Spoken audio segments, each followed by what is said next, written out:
আজকে রান্না করব পেঁপে দিয়ে ডাল দিয়ে চচ্চড়ি। এরকম কখনো খেয়েছেন কিনা আমাকে একটু কমেন্ট করে জানাবেন। এরকম করে ডাল দিয়ে আর পেঁপে দিয়ে রান্না করলে চচ্চড়িটা খুবই মজা লাগে। আমি কিন্তু পেঁপেটা কেটে তারপরে একটু হালকা সিদ্ধ দিয়ে নিচ্ছি, কারণ একটু পেঁপে একটু কষ থাকে, তাই আমি একটু আবার সিদ্ধ দিয়ে তারপরে একটু এক এক করে একটু আদা রসুন দিয়ে দিলাম, পেঁয়াজ দিয়ে দিলাম, তারপরে একটু লবণ দিয়ে দিলাম, কারণ লবণ ছাড়া আমাদের তরকারি মজাই নষ্ট করে যায়। লবণের একটু গুণ বলে বুঝাতে পারবো না।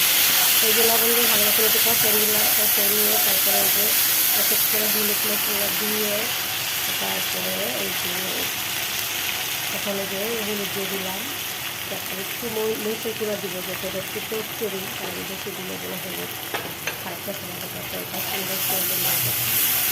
কারণ সুন্দর হলে আপনিও খেতে চাবেন না, কারণ সবাই।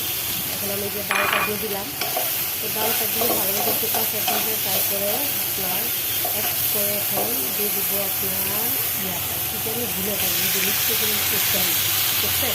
পেঁপেটা যেরকম করে কেটে রাখছি পাতলা পাতলা করে, তারপরে এই তো এত মজা হয়েছে বলার বাইরে। তো আপনারা খান কিনা কমেন্ট করে জানাবেন এভাবে।